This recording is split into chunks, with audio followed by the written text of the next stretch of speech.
Hello everyone, कसे आहात तुम्ही सगळे. सगळ्यात पहिले तुम्हाला सकाळी सकाळी गुड मॉर्निंग. तर सकाळचं मी माझं काम आवरत होती, माझी झाडझूड चालू होती, माझा टिफिन वगैरे बनवून झाला होता आणि घरातले सकाळचे छोटे मोठे काम असतात ते सगळे मी सकाळी सकाळी उरकून घेतले होते.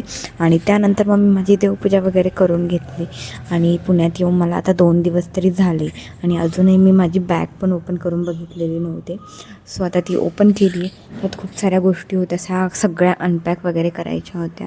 काही साड्या वगैरे मी वेअर केल्या होत्या, काही नव्हत्या केल्या, ते सगळं सेपरेट आऊट करायचं होतं. काही वॉशिंगचे कपडे होते, ते सगळं सेपरेट आऊट करायचं होतं. ते मी करून घेतलं. जे वेअर नव्हतं केलेलं ते मी पुन्हा कपाटात तसं सेम अरेंज करून ठेवून दिलं.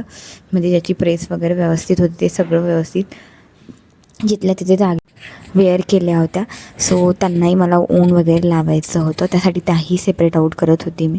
त्यानंतर मी माझे काही वॉशिंगचे जेही कपडे होते माझे आणि रोहनचे, ते सगळे वॉश करायला मशीनला लावून दिले होते.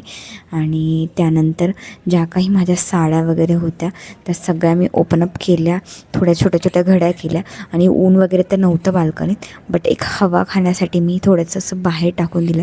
मी चालली दामिनी विकासन त्यांच्या घरी, म्हणजे आमचे फ्रेंड्स आहे दोघांचेही. रोहन तर अजून काही आले नाही, ते थोड्या वेळाने आम्हाला तिकडे जॉईन करतील. तर इथे शेजारीच राहतात, ते माझे फ्रेंड्स आहे ते चांगले, आणि त्यांच्याकडे आज आम्हाला जेवण आहे. तर चला, तर मी त्यांच्याकडे चालली आणि बाकी तिथली मस्ती वगैरे सगळी शेअर करते तुमच्यासोबत. चला, तर इथे येण्याचं मेन रिझन म्हणजे विकासन ते खानदेशी आहे आणि विकासची मम्मी वगैरे आलेली होती आणि ते आत्ताच म्हणजे न्यूली शिफ्ट झाले आणि त्याची मम्मी वगैरे पण आलेली आहे. सो आम्हाला सगळ्यांनाच खानदेशी स्टाईलच्या दालबट्टी खायची होती. स्पेशली रोहनची खूप इच्छा होती. सो आम्ही त्या मावशींना रिक्वेस्ट केली होती की आम्हाला दालबट्टी खायची आहे खानदेशी स्टाईलची. सो त्यासाठी त्यांनी आम्हाला इन्व्हिटेशन दिलं होतं दालबट्टी खाण्यासाठी.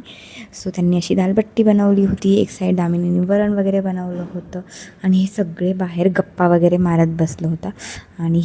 आणि इकडे बट्टी वगैरे तळायचं काम चालू होतं आणि मावशी त्यांच्या खानदेशी स्टाईलच्या ठेचा बनवायचा होता त्यांना. ठेचा किंवा चटणी काय म्हणतात त्याला, आय डोंट नो, त्या टाईपमध्ये चालू होतं त्यांचं बनवायचं. तोंडी लावायला ठेचा म्हणता वाटतं, लाल मिरचीचा ठेचा असं काहीतरी बोलत होत्या त्या. ते बनवायचं होतं त्यांना, ते पण खानदेशी स्टाईलचं. सो आम्ही ते बघत होतो कशा बनवत आहे वगैरे. आणि मग काय, एक साईड बट्टीचं काम चालू होतं, एक साईड हे काम चालू होतं. आणि फायनली दोघंही ऑलमोस्ट रेडी झाले होते. सो त्यानंतर वाढायला घेतलं आणि मस्त छान अशी बट्टी आम्ही एन्जॉय केली. थँक्यू मावशी, थँक्यू फॉर वॉचिंग.